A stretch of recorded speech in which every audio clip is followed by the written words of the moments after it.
Two men arrested over death of TikTok star aged 29 found dead at remote French vineyard after meeting mystery boyfriend.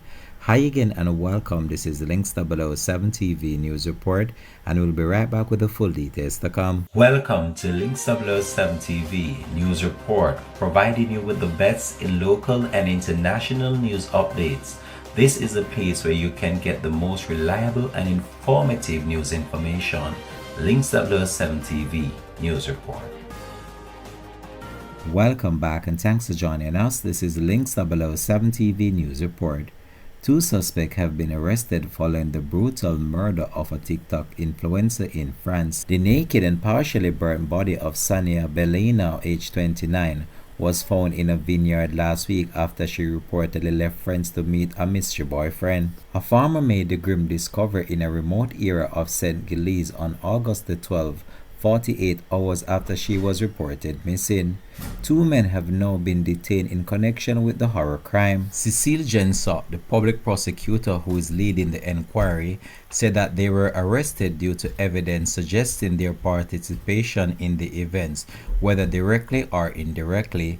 Both are being held at a secure police station in the city while being interviewed by examining magistrates supported by detectives. Neither has yet been named by French authorities, but they are thought to be from the Nimes area.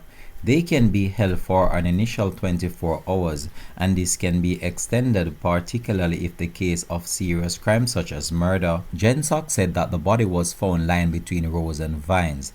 It was partially burned in an apparent attempt to destroy evidence. Members of her family later identified the corpse, with DNA testing confirming the tragedy. Another investigation source said that Sonia Bellina is believed to have gone to meet a mystery boyfriend on the night of her murder.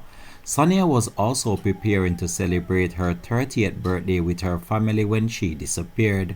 She had more than 250,000 followers on TikTok and was known for sharing details about her life across multiple social media platforms. Her sister, who asked to be referred to as Mary, called the events of August the 10th, saying, "She said she was going out one evening and she never came back." She also said that Sonia may have run into the wrong guy at the wrong time without providing further details. The police frequently warn influencers who post details of their life to strangers, saying they can attract unwanted attention from criminals and stalkers. The inquiry into her death continues. This has been Links 007 TV News Report. Thanks for watching.